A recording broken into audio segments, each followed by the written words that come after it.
हरि जय जय राम कृष्ण हरे हरि जय जय कृष्ण हरे हरि जय जय राम कृष्ण हरे हरि जय जय राम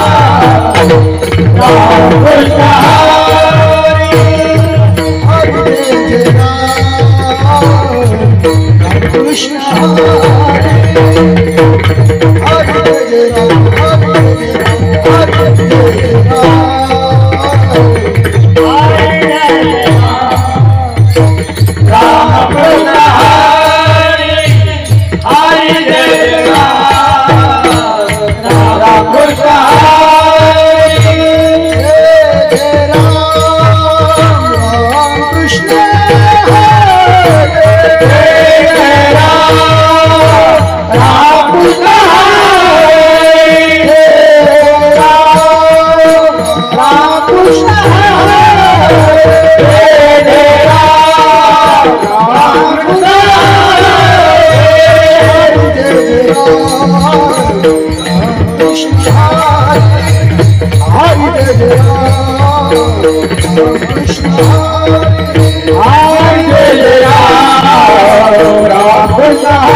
गोकुळीच्या सुखा गोकुळीच्या सुखा गोकुळीच्या सुखा गोकुळीच्या सुखा पार नाही लेखा अंत पार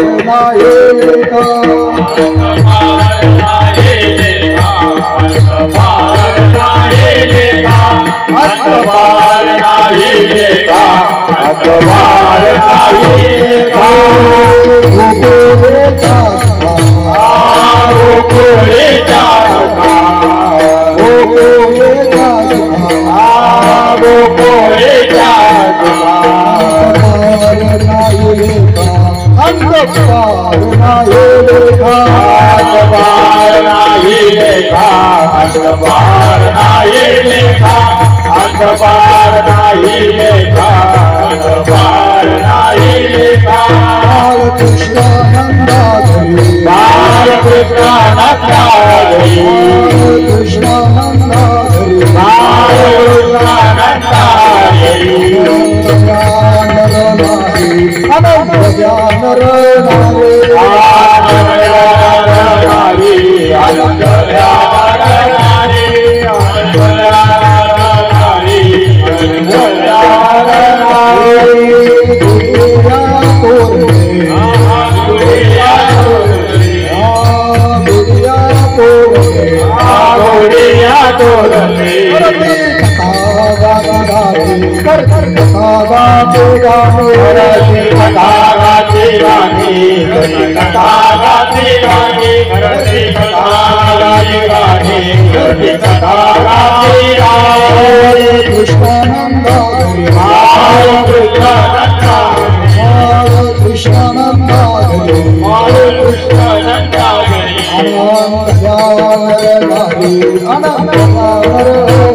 गोकुळीच्या सुखा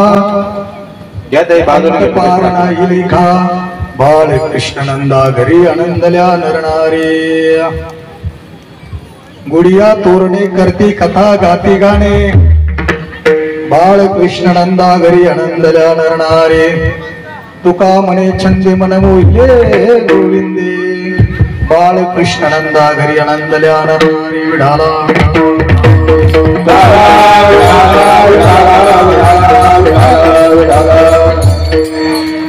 गंगा विशुद्धमृतपाद स्पर्शं सर्वे चित्तं पुण्यतं आले चित्तं समाधितं नमामि गंगागिरियोगिराजं तपोज्ञान वैराग्यवती स्वरूपं सदालंकृतं साधु संन्यास योगं मुखे यस्य वेदांत शास्त्रार्थ देते नमो नारायण गिरी परब्रह्म स्वरूपं पांडुरंगा करू प्रथम नमना पांडुरंगा करू प्रथम नमना तुझे चरण काचिया तुझे चरण काचिया पांडुरंगा करू प्रथम नमना पांडुरंगा करू प्रथम नमना तुझे चरण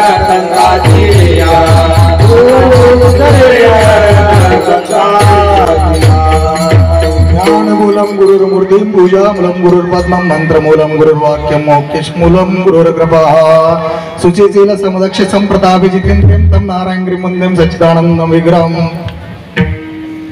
कैलासराणा शिवचंद्रमूळे फणीन्द्र माता मुकुट जळारी कारुण्य सिंधू भवदुःखहरे तुझविन शंभो तारे श्री गुरु चरण सरोज रजम निज मनु मुकुर सुधारे बरनहु रघुवीर विमल जशि जुदायक फलचारी बुद्धिहीन तनु जानिके सुमिरो पवन कुमार बल बुद्धि विद्या देहु मोहि हरहु क्लेश विकार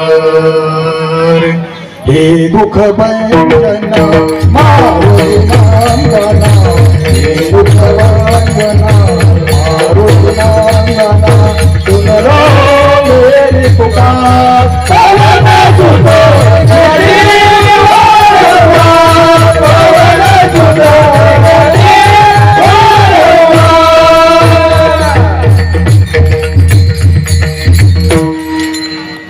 गोकुळीच्या सुखा अंत पारणा इलेका बाळ कृष्णनंदा घरी आनंदल्या नरणारी ओम नमो ज्ञानेश्वरा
चरपडशाडवंग कानिप मचिंद्रद्या चौरंगी रेवन भरतरी संज्ञान भूम्यान घूर्णवनाथ सिद्धा धन्य धन्य आडबंग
जिथे जन्मला तो गुन्हा तिथे का जयाची नामे चुके जन्म व्यथा नमस्कार माझा सद्गुरु श्री एकनाथा शरण शरण एकनाथा माता ठेविला नका पाहून दोष झालो दास पाचा माझी वाणी तुझे वर निगुण नाम ऐसे देही प्रेम काय माझी वाणी मानेल संतांसी रंगू चित्तरासी आपुलिया प्रति मृदंगावरती अगदी चलो मच्छिंदर गोर काय अशा आमचे असणारे अभिषेकजी महाराज आहेत आणि तुम्ही नवनाथ ग्रंथ ऐकलेला होता लावलेला होता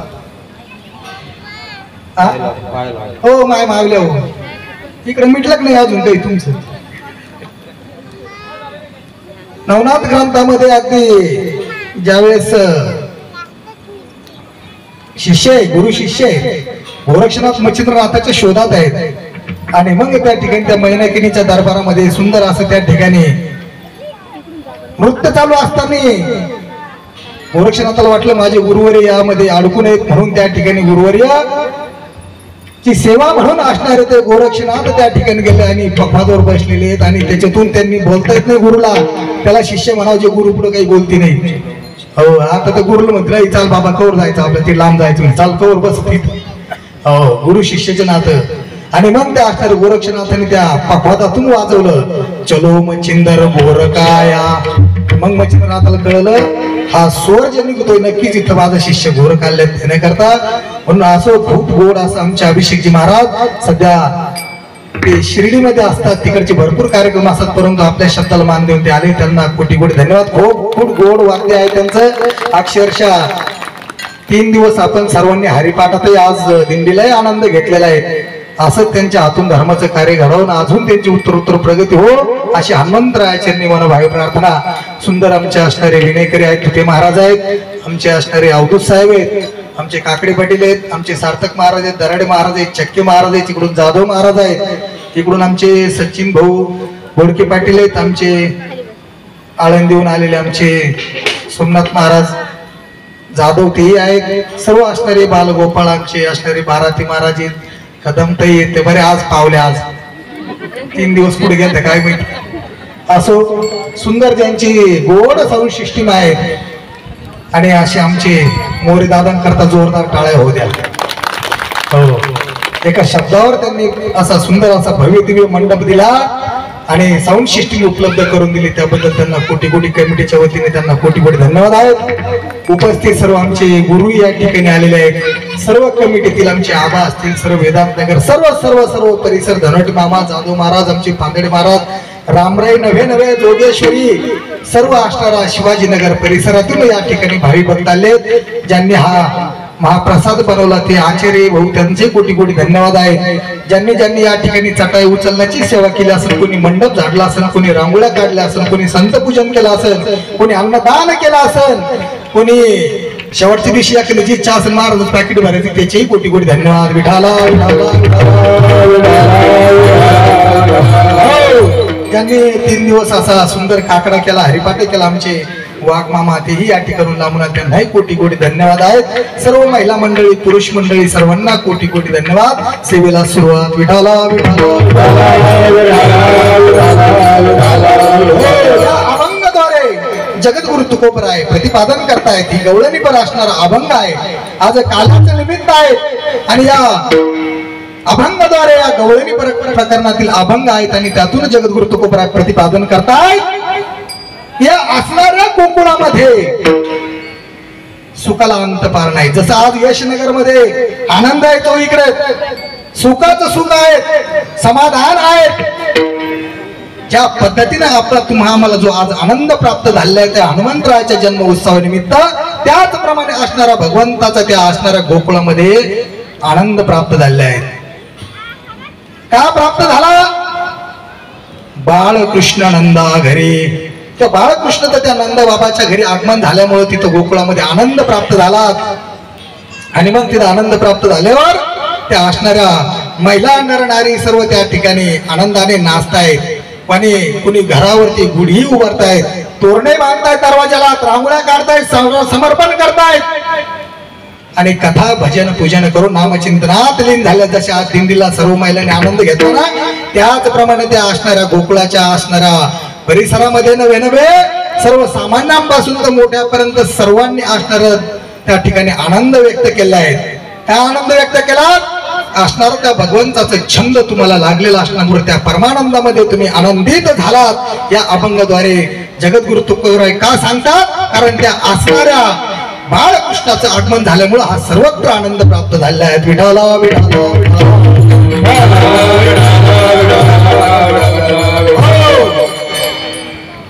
जगद्गुरु तुकोबराय अभंगाद्वारे जर सांगत असेल आपल्याला गोकुळीच्या सुखा अंतपार नाही लेखा. या भगवान परमात्म्याचं त्या दिवशी आगमन झालं ना. रोहिणी नक्षत्र, श्रावण महिना, वार बुधवार, रात्री 4 वाजता जागी न तेच पाहू राहिले. रात्रीचे 12 वाजता भगवान श्रीकृष्णाचा जन्म झालेला आहे. आणि सुंदर त्या वातावरणामध्ये जसं आज इथे या ठिकाणी आनंद प्राप्त झालेला आहे. आनंद केव्हा होतो आपल्याला? काहीतरी मनासारखं घडलं तर आनंद प्राप्त होतो बाबा. आता इथं सर्व आम्ही आनंदात येत, थोड्याफार याच्याहून जर दुःख प्राप्त झालं तर काय करतं बाबा? म्हणून सदा या चित्ताला जर समाधान प्राप्त करायचं असेल ना तर नामचिंतनाशिवाय काही नाही बरं बाबा. सदा नाम घोष करू हरी तेने सदा चित्त समाधान. आपण काय करतो? चिंतन करत नाही बाबा, चिंता करतो. चिंता आणि चिंता काय करते? ती चितेवर निद्रा. चिंता करायची नाही, चिंतन करते. हीच माझी विनवणी, चिंतन करा रात्रंदिनी, शरण एका जनार्दनी राम नाम चिंतावे. ज्याला भगवान प्रभूचं रामचंद्राचं नाव ज्यानं घेतलं ना, कारण तो असणार महाराज चरितम रघुनाथश्यम शतकोटी प्रविस्तरम एक एक अक्षरम पुसा महापातक नाशनम. त्या असणाऱ्या रघुनाथाचं जर चरित्र जर बघितलं, तो असणारा पूर्ण अवतारीन परिपूर्ण अवतार माझा गोपाल कृष्ण आहे. आणि मग असणारा त्या गोकुळामध्ये आनंदाला उधाण आलेलं आहे. जसं ज्या वेळेस राज्याभिषेक होणार होता कोणाचा?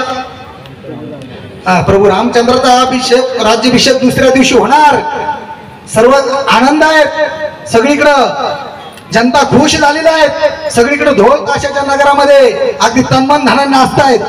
परंतु दुसऱ्या दिवशी सकाळी वनवास भोगावा लागला बाबा. म्हणून कधी काय होईल सांगता? आपलं एखाद्याचं पद गेलं तर विचार करायचा. प्रभू रामचंद्राचं पद रात्रीतून गेलं, तुमचं आमचं कुठं धरून बसले आपण? नाही बाबा. आणि त्या असणाऱ्या प्रभू रामचंद्रांनी संन्यास फक्त वडिलांच्या शब्दाला, आईच्या शब्दाला मान दिलेले आहेत. म्हणून असणाऱ्या त्या प्रभू रामचंद्रांनी 14 वर्ष वनवास केला. अहो ते साक्षात भगवंत, किती सुख घेतलं असतं त्यांनी, जे म्हणतात ते सुख घेतलं असतं. परंतु अक्षरशः साधे वल्कर असणारे प्रधान करून संन्यासाला निघालेले आहेत.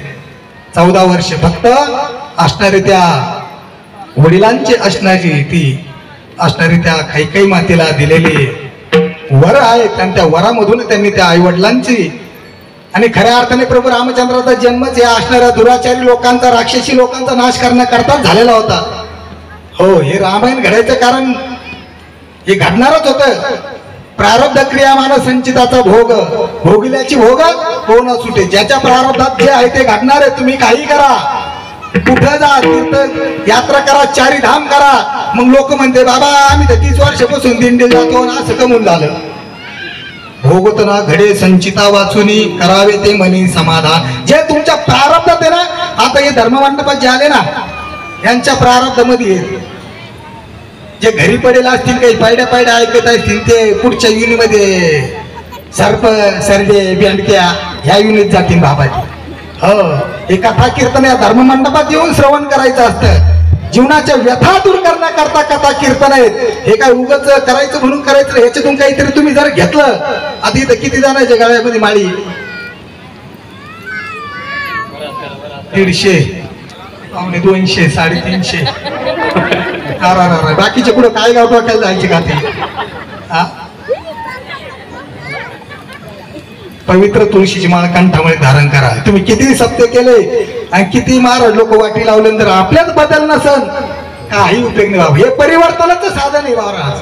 हो, हे जे असणं हरिनाम अखंड हरिनाम सप्ताह असो, पुण्यतिथीचे कीर्तन असो, कुठलंही नामचिंतन असो, नामसंकीर्तन असू द्या, भजन पूजन असू द्या, तुमचा स्वतःचा उद्धार करण्याकरताय महाराज. हे समाजाचा उद्धार करणं. इथे येऊन तुमचा स्वतःचा जेवढं तुम्ही करता, जेवढं अन्नदान करता, दान धर्म करता, भजन करता, त्याच्या असणाऱ्या नामचिंतनात तुम्ही नाचताल, आनंद घेतात.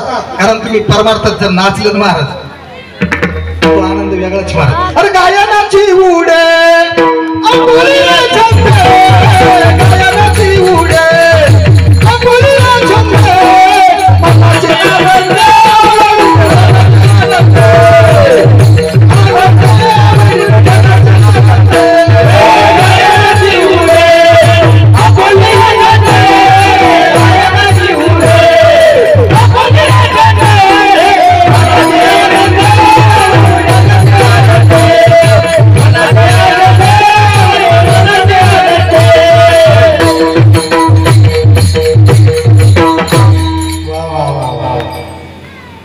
तुम्हाला वाचलं ना, इथं नाच वाटत ना अंत करणं तरी भावाला तरी तो त्याला पावतो बरं का.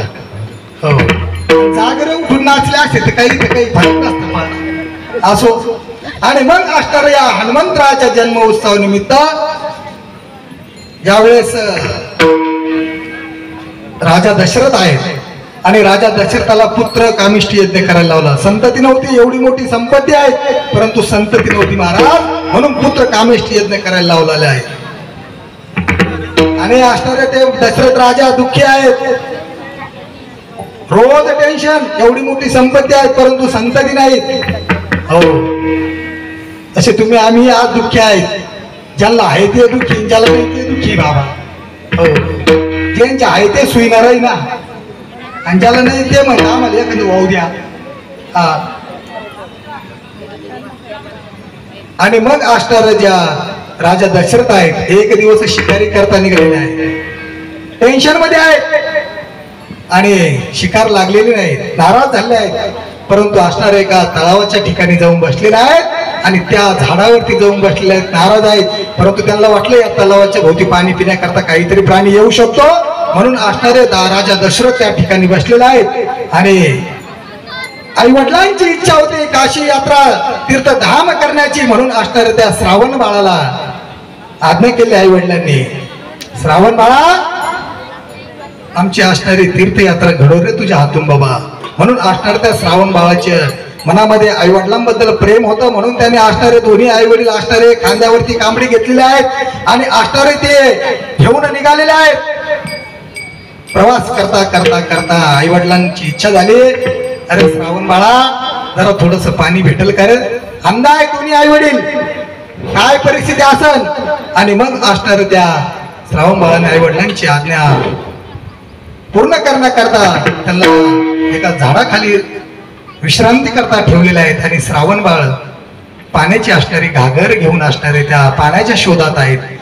3-4 किलोमीटर शोध घेतला, मग ते तळ सापडलं आणि त्या ठिकाणी श्रावण बाळाने असणारं ते पाणी घागरीमध्ये भरत असताना त्या घागरीतून भूड भूड भूड भूड भूड भूड असा हवेचा आवाज आला. आणि त्या क्षणी असणारा राजा दशरथाला वाटलं नक्कीच या ठिकाणी कोणीतरी प्राणी पाणी पिण्याकरता आले. त्या आवाजाच्या दिशेने त्यांनी असता क्षत्रिय होते ते महाराज, आवाजाच्या दिशेने त्यांनी बाण सोडला. छरदिशी तो श्रावण बाळाच्या असणार अंतःकरणात छेदला आणि आई असा आवाज दिला. आणि मग त्या राजा दशरथाला वाटलं माझ्या हातून कुणीतरी मनुष्य प्राण्याची हत्या झालेली आहे.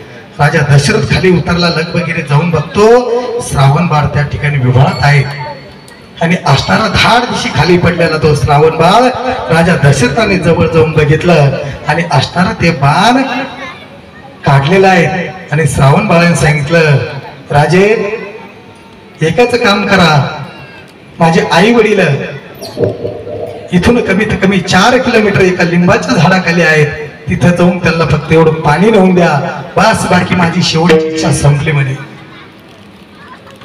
दुःखांकित झालेले राजा दशरथ अजून दुःख प्राप्त झालं. आपल्या हातून ब्रह्महत्याचं पातक घडलेले आहेत. मनुष्याने कधीच कुणाची हत्या केली नाही पाहिजे बरं. कोणत्याही जीवाची हत्या केली नाही पाहिजे.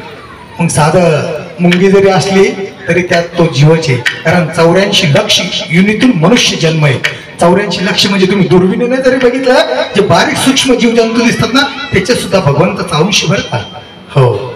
आणि मग असणार ते श्रावण बाळाची असणारी आज्ञा घेऊन राजा दशरथ हे पाणी घेऊन गेलेले आहेत.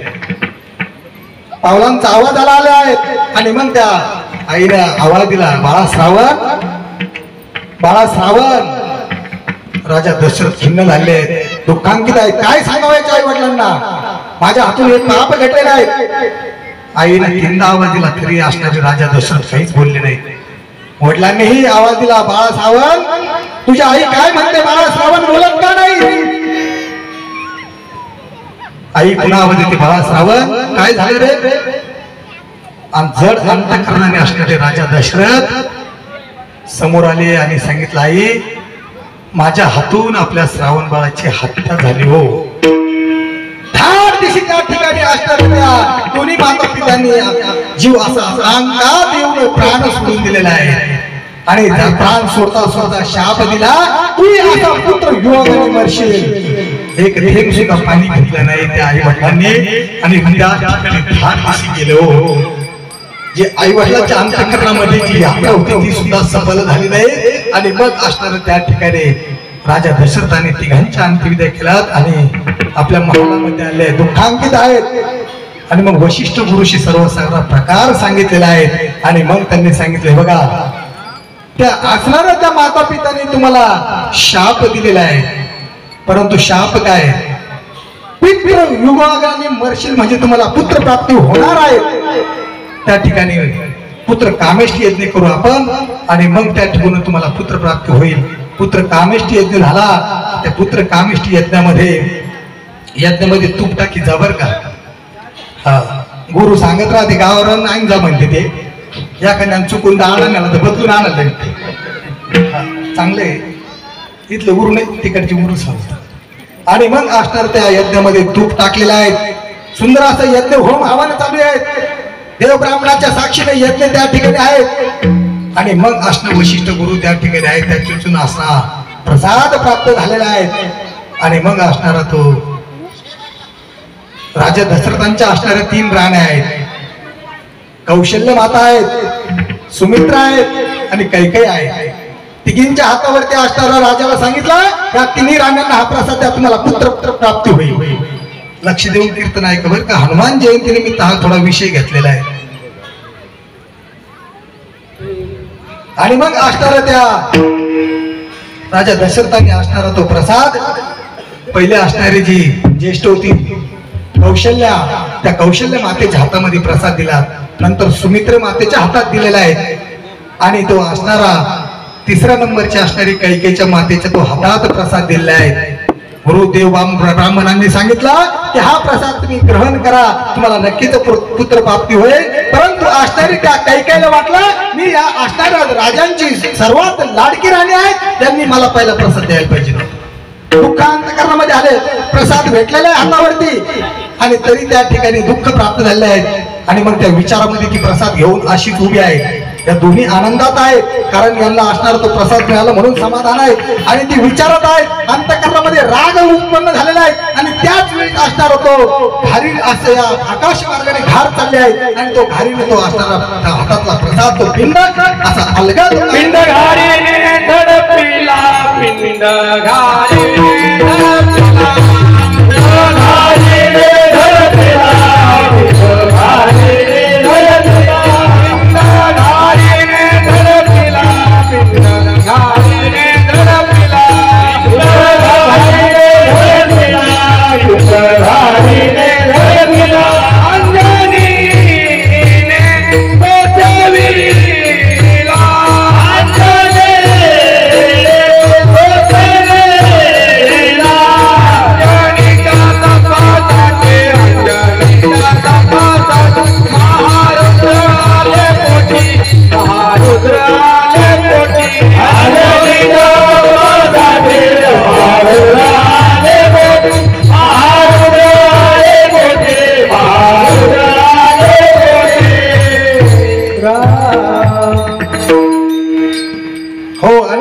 तो पिंड असणार त्या घारीने झडपलेला आहे. काही माता या कंद्याच्या पत्तरवाळीतून या कंद्यानंतर जिल्हे उंचले ते नुसतं पाहत राहत. हो तसं ती पाहत राहिली त्या हाताकडं. कोण पाहत होत? काही माता हा हाताकडे पाहतायत. हातात तर काही राहिले आणि दोघी असणाऱ्या सवती त्या सवतीच्या हातामध्ये त्यांनी प्रसाद पाहिला. मनामध्ये पुन्हा राग उत्पन्न झाला. मग राजाला वाटलं शेवटी आपली पत्नी आहेत. मग या दोघीला सांगितलं तिला तुमच्यातून थोडं थोडं द्या म्हणे. आता म्हणून असणाऱ्या त्या कौशल्य मातेने त्या सुमित्र मातेने दोघींनी एक एक असणारा अर्धा वाटा त्याच्यातला दिला. कोणाला दिला? काही मातेला दिला. आणि मग असणाऱ्या त्या कौशल्य मातेला प्रभू रामचंद्र त्यांच्या उदरी जन्माला आले आहेत. सुमित्र मातेचे असणारे लक्ष्मण जे आहेत आणि असणारी काही मातेला दोघींचा अर्धा प्रसाद गेल्यामुळं भरत आणि शत्रुघ्न हे दोन असणारे पुत्र प्राप्ती झाले आहेत.